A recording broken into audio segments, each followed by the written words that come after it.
I broke down when I found out why my husband always forgets his phone at work. My husband Mark has been leaving his phone at his office every single Friday for the past 6 months.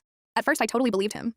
He's a software engineer, incredibly scatterbrained, and genuinely forgets his keys half the time. He'd always claim he left it on his desk, joke about how nice it was to disconnect for the weekend, and just use his laptop if he needed to look something up. I thought it was kind of healthy. But then the pattern started getting weird. Every Friday night at exactly 11 p.m., his laptop would buzz with a calendar notification, and he would suddenly get incredibly anxious, close the screen, and say he was tired. Last week, I decided I couldn't take the paranoia anymore. While he was in the shower, I opened his laptop. He had left his messaging app synced. My heart completely dropped. I found a thread with a contact saved only as the package. The texts were chilling. Is the coast clear? Yeah, she thinks it's at the office. Good, same time tonight. Don't be late, she's waiting. I was physically shaking. I was convinced he was living a double life, cheating on me. Or worse, maybe he had an entire second family. The same time tonight lined up perfectly with that. 11 p.m. notification. This Friday, I decided to catch him. He left his phone at work again. At 10:30 p.m., he said he was running to the 24-hour grocery store to get milk. The second his car pulled out, I got into my own car and followed him.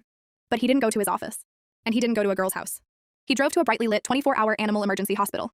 I parked, crept up to the window, and what I saw broke my heart into a million pieces. Mark was sitting on the floor of the waiting room, holding a tiny, scruffy, one-eared golden retriever. It turns out 6 months ago, Mark accidentally hit this stray dog on his way home from work. She was severely injured. He felt so guilty that he paid for all her surgeries out of his own savings.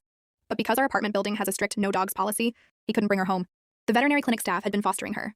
But because they are understaffed, Mark had been sneaking out every single Friday night to sit with her, do her physical therapy, and give the staff a break. He hid it from me because he knew I would insist on breaking our lease and moving to a dog-friendly place. We couldn't afford just to keep her. The phone at the office thing? He was actually leaving it in his car glove box so I wouldn't see his location or get calls from the vet. I walked into the clinic crying my eyes out. Mark looked up, terrified he was in trouble. I just sat on the floor next to him and hugged them both. Update, we just signed a lease on a new house with a backyard. Meet Clover, the newest member of our family.